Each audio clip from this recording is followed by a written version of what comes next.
Pada kesempatan kali ini, yuk kita dengarkan kisah bagaimana dari peran seorang ibu, kisah teladan yang mudah-mudahan menjadi suatu hikmah bagi kita untuk melakukan seperti apa yang beliau lakukan. Kisah ini menceritakan tentang Hajar, istri Nabi Ibrahim alaihissalam.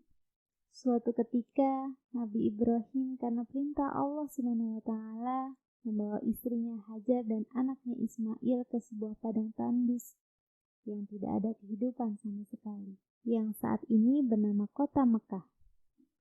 Di sebuah tempat yang tandus itu, Hajar dan anaknya yang masih bayi ditinggalkan oleh Nabi Ibrahim.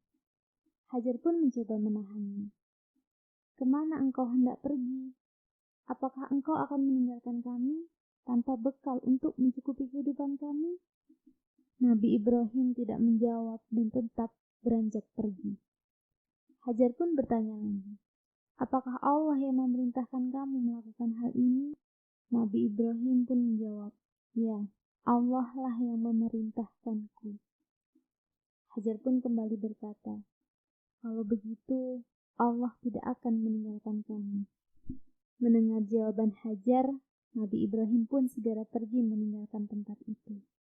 Setelah melewati sebuah bukit hingga tak terlihat oleh Hajar dan anaknya, Nabi Ibrahim berbalik.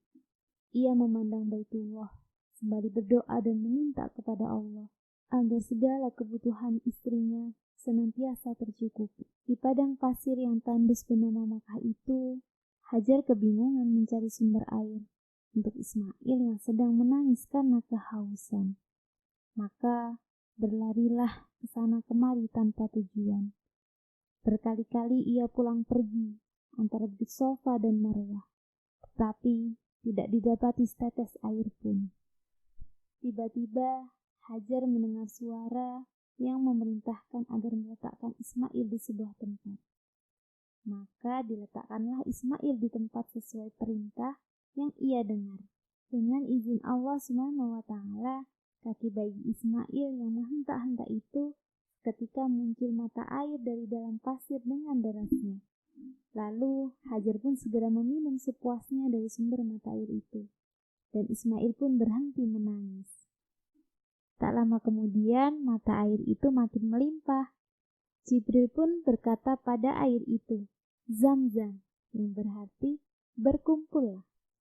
Maka dengan izin Allah SWT, mata air itu berkumpul. Sampai sekarang mata air itu tidak berhenti mengeluarkan air dan dapat kita kenal dengan sebutan air Zam-zam.